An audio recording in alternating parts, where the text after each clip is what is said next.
Hello दोस्तों, तो कैसे हो तुम सब। आई होप बहुत ही बढ़िया होंगे और मन लगाकर पढ़ाई कर रहे होंगे। आज मैं इस वीडियो में क्लास 10th मैथ का मोस्ट इम्पोर्टेंट ऑब्जेक्टिव क्वेश्चन कराने वाला हूं, जो आपके बोर्ड परीक्षा 2026 के लिए बहुत ज़्यादा ही लाभदायक होने वाला है। तो वीडियो को पूरा देखिएगा और यहीं पे सभी प्रश्नों को याद कर लीजिएगा, ठीक है। तो चलिए वीडियो की शुरुआत करते हैं। उससे पहले मैं आपसे एक छोटा सा रिक्वेस्ट करता हूँ कि अगर आप हमारे चैनल पर नए हो तो चैनल को जरूर सब्सक्राइब कर लेना और वीडियो अच्छा लगे मेरे भाई तो लाइक कर देना, ठीक ना। काहे कि मैं आपके बोर्ड एग्जाम 2026 में बहुत ज़्यादा हेल्पफुल करने वाला हूँ। तो आओ हम पहले प्रश्न को पढ़ते हैं, पूरी तरीके से मैं समझा दूंगा। कह रहा है दो लगातार संख्याओं का एचसीएफ क्या होता है। दो लगातार संख्या पूछ रहा है, यह नहीं कर रहा है कि सम संख्या बताओ या विषम संख्या, लेकिन संख्या पूछ दिया। तो लगातार संख्या में एक के बाद क्या आता है दो, दो के बाद तीन। तो अगर इसका मसा पूछे, दो के बाद तीन आता है तो ये दोनों का मसा पूछे तो हमेशा एक होगा, ठीक ना। इसलिए इसका सही आंसर ए होगा मेरे भाई। ऐसे 6 रहे तो 6 के बाद लगातार क्या होगा 7, यानी 6 7 का मसा क्या होगा एक होगा, ठीक ना। क्रमबद्ध उसी को बोलते हैं। अगला क्वेश्चन है दो क्रमिक संख्याओं का, दो क्रमिक सम संख्याओं का एचसीएफ क्या होता है। यहाँ पे देखो पहले पूछा दो लगातार संख्या, तो कोई भी संख्या ले लें, लेकिन यहाँ पे पूछ दिया क्रमिक सम संख्या, मतलब सम संख्या दो से शुरू होता है, 4 6 8। अगर मान ले तुमको मन लेना है, तुमको कुछ 6 हमको लेना है तो 6 के लगले हो जाएगा 8, ठीक ना। तो 6 और 8 का अगर मसा निकालेगा मेरे दोस्त तो इसका मसा 2 हो जाएगा, ठीक ना। तो सही आंसर डी हो जाएगा। अगला प्रश्न आपके सामने यहाँ पे करा, ये सब प्रश्न आपके बोर्ड एग्जाम में आएंगे ही आएंगे, इसलिए याद कर लेना। 144 के अभाज्य गुणनखंड में 2 का घातांक है। तो देखो ये 2 नंबर में भी क्वेश्चन पूछता है और ऑब्जेक्टिव में भी भर भर के पूछता है। तो अभाज्य गुणनखंड कैसे निकल जाता है, 144 का अगर अभाज्य गुणनखंड निकले तो कोई लकीर खींचना, 144 को घेर देना। इसे 2 से पहले, सबसे पहले 2 से लगता है तो 72 बार में लगेगा। फिर अगर 2 से आप लगाएंगे जब तक 2 से न लगे तब तक लगाते रहिए, 2 से फिर लगेगा 18 बार में। यहाँ बच गया 18, तो फिर शायद 2 से लगेगा तो 9। तो यहाँ पे आप 3 से लगाए, लेकिन हमको पूछ रहा है 2 का घातांक, तो 2 तक ही लगाएंगे। तो 1 2 3 4, यानी 2 का घातांक कितना है मेरे भाई 4। सी बी आंसर बिल्कुल सही हो जाएगा। अगला प्रश्न मेरे दोस्त कह रहा है कि यदि ए और बी अभाज्य संख्याएं हैं तो ए और बी का एलसीएम क्या होगा। तो अभाज्य संख्या है तो एलसीएम ए बी हो जाएगा। मोस्ट इंपॉर्टेंट क्वेश्चन है, यह प्रश्न 2024 में पूछा था, अब 2025 में भी 2026 में आएगा। कहता है 55 नंबर क्वेश्चन, पाई/3 क्या है। देखो भाई अगर पाई पूछे या पाई/2 पूछे या पाई/5 पूछे, ये सब जो हैं वह अपरिमेय संख्या है। लेकिन अगर पाई का मान 22/7 पूछ दे, 22/7 गुने 5 पूछ दे, ये सब परिमेय संख्या हो जाएंगे। लेकिन पाई/3 है तो पाई/3 एक अपरिमेय संख्या हो जाएगी, ठीक है। परिमेय संख्या और अपरिमेय संख्या आपको पहचानना आना चाहिए। मैं बता देना चाहता हूँ थोड़ा सा कि परिमेय संख्या वैसी संख्या होती है जो जिसका पूरा पूरा वर्गमूल निकल जाता है। जैसे में अगर √16 पूछ दे तो यह परिमेय संख्या है, क्योंकि इसका वर्गमूल 4 होता है। और वहीं अपरिमेय संख्या के बारे में चर्चा करें में रहा कि वैसी संख्या जिसका पूरा पूरा वर्गमूल न निकले। जैसे मान लो कि √28 दे दिया तो इसका पूरा पूरा वर्गमूल नहीं निकलेगा, इसलिए यह अपरिमेय संख्या हो जाता है।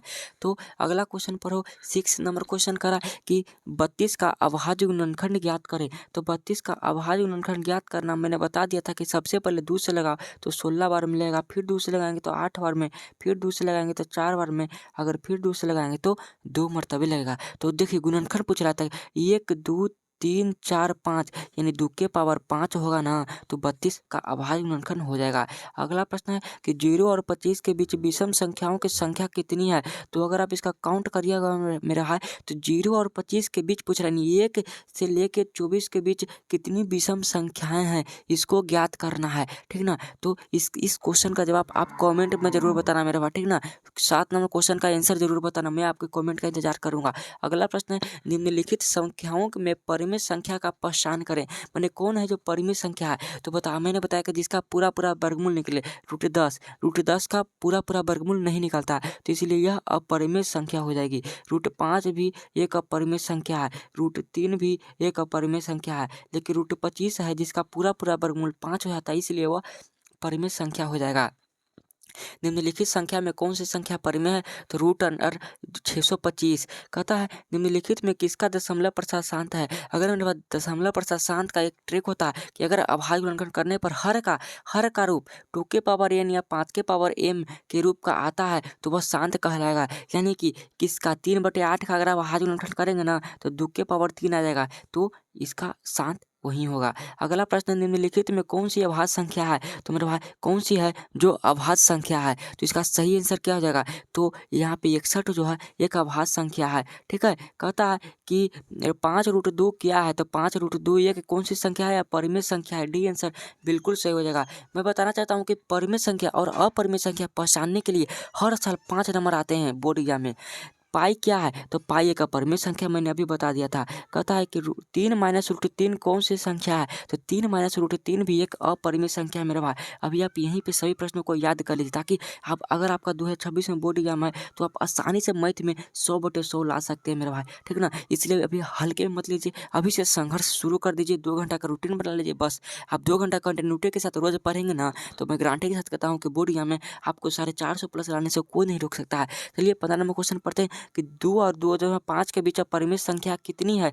तो मेरे भाई इसका सही आंसर क्या हो जाएगा? तो यह प्रश्न थोड़ा मुझे डाउट रहेगा। 2 और 2/5 के बीच की परिमेय संख्या है तो मेरे पास अनंत होना चाहिए। ठीक ना, देख लीजिएगा इस क्वेश्चन का। कहता है कि यह संख्या रेखा पर प्रत्येक बिंदु क्या प्रदर्शित करता है? तो संख्या रेखा पर एक वास्तविक संख्या को प्रदर्शित करता है। कहता है दो संख्याओं का गुणनफल 2166 है एवं उनका मसा 19 है तो उनका लसा क्या होगा? यानी जान लेना मेरे भाई कि दो संख्याओं का गुणनफल 2166 है अब बराबर लसा गुने मसा, मसा 19 है और एलसीएम पूछ रहा है तो काटेंगे तो कितनी बार में कटेगा? तो भाग लगाइए। 19 में 2166 से अगर भाग लगाते हैं तो एक बार में 19 3 छत्ती 19 दूनी के एक बार में फिर 19 लेगा यानी 114 आंसर सही हो जाएगा।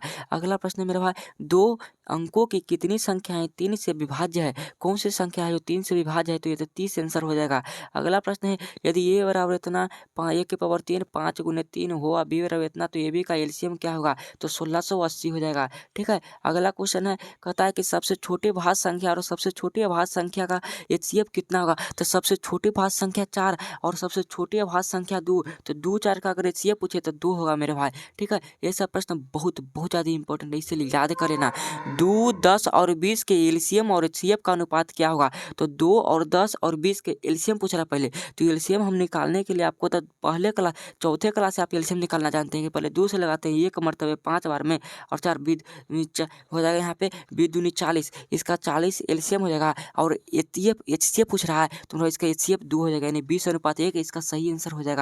अगला प्रश्न है, निम्नलिखित में कौन सा परिमेय संख्या है? कौन है जो परिमेय संख्या है? तो सी आंसर बिल्कुल सही है। अगला प्रश्न है, 45 60 का एचसीएफ क्या होगा? तो मेरे भाई 15 हो जाएगा। ठीक ना, 45 और 60 का एचसीएफ पूछे ना तो इसका एचसीएफ 5 हो जाएगा। लगा के निकालिएगा तो 5 ही आंसर आएगा। न्यून में कौन अभाज्य संख्या है? तो मेरा 213 जो है 213 नहीं होगा, यहाँ पे 41 जो है अभाज्य संख्या। 213 3 से कटेगा, 501 भी 3 से कटेगा, 91 भी कट जाएगा। ठीक है, दो संख्याओं का गुणनफल 86 70 है और इसका एचसीएफ इतना है तो एलसीएम क्या होगा? 25 नंबर क्वेश्चन का जवाब आप बताना। मैंने इस टाइप का प्रश्न करा दिया। ठीक ना, तो 25 नंबर क्वेश्चन और 7 नंबर क्वेश्चन का जवाब जरूर बताना मेरे भाई। अगला प्रश्न 26 नंबर करा, 96 का अभाज्य गुणनखंड ज्ञात करें। 96 का अभाज्य गुणनखंड क्या होता है? तो मेरे भाई 2 के पावर 4 होता है। यहाँ पे देख लीजिएगा, अगर आप 96 का अभाज्य गुणनखंड निकालेंगे तो 2 से लेगा 48 बार में, फिर 2 से निकालेगा तो 24 बार में, फिर से 2 से तब 12 बार में, तो यानी 2 से फिर लगाएंगे मेरे भाई 12 को तो 6 बार में और 2 से 3 1 2 3 4 5 2 के पावर 5 गुने 3, ये आंसर बिल्कुल सही है। अगला प्रश्न आपके सामने करा, 0 और 100 के बीच विषम संख्याओं की संख्या कितनी है? तो 0 और 100 के बीच विषम संख्याओं की संख्या 51 होगी। ठीक है, कहता है निम्नलिखित में कौन सी संख्या परिमेय संख्या नहीं है? कौन है जो परिमेय संख्या नहीं यानी अपरिमेय है? तो मेरे भाई कौन है जो अपरिमेय है? तो 2√3 है जो अपरिमेय है। ठीक है, यदि पी तथा क्यू 2 अभाज्य संख्या है तो उनका एचसीएफ क्या होगा? तो अभाज्य संख्या को एचसीएफ हमेशा 1 होगा। ठीक है, 7+3 √2 क्या है? तो √2 में है तो यानी वो अपरिमेय संख्या हो जाएगा। 31 नंबर क्वेश्चन आपके सामने यहाँ पे करा कि किसी पूर्णांक m के लिए सम संख्या का रूप है तो 2m हो जाएगा मेरे भाई। ठीक है, अगला क्वेश्चन आपके सामने करा 6/7 का दशमलव प्रसार क्या होगा? तो अशांत होगा, क्योंकि अगर 7 का अभाज्य गुणनखंड निकालेगा तो 2 और 5 के टर्म में नहीं आएगा, इसीलिए वह अशांत हो जाएगा। 4-√3 क्या है? तो 4-√3 भी एक अपरिमेय संख्या है। देखो अगला प्रश्न है, कहता है निम्नलिखित में कौन सी अपरिमेय संख्या है? तो √2 है जो अपरिमेय संख्या है। परिमेय और अपरिमेय से हर साल 3 से 4 प्रश्न बोर्ड एग्जाम में फिक्स रहते हैं। 2.13, डबल 13, डबल ट्रिपल 13, चौथुर 13 क्या है? तो एक अपरिमेय संख्या है। ठीक है, अगला क्वेश्चन है 1√7 क्या है? तो ये भी अपरिमेय संख्या है। अगला प्रश्न पढ़ो 5+5.237 क्या है? तो एक परिमेय संख्या का क्या डॉट डॉट नहीं है, इसलिए निश्चित हो गया है, इसलिए परिमेय हो जाएगा। यदि n एक प्राकृतिक संख्या हो तब √n क्या है? तो कभी परिमेय संख्या और कभी अपरिमेय संख्या भी हो सकती है। ठीक है, तो मैंने 38 क्वेश्चन करा दिए मेरे भाई रियल नंबर से। मैं उम्मीद करता हूँ कि आपका 30+ सही हुआ होगा। अगर आपको जो प्रश्न नहीं है तो उसे ये रट्टा मार के याद कर लीजिए, ठीक ना। तो मिलते ही इसी तरह के अगली वीडियो में, तब तक के लिए मन लगा पड़ेगा मेरे भाई। और वीडियो अच्छा लगा होगा तो लाइक जरूर कर लीजिएगा। चैनल को सब्सक्राइब कर लो। जय हिंद, वंदे मातरम।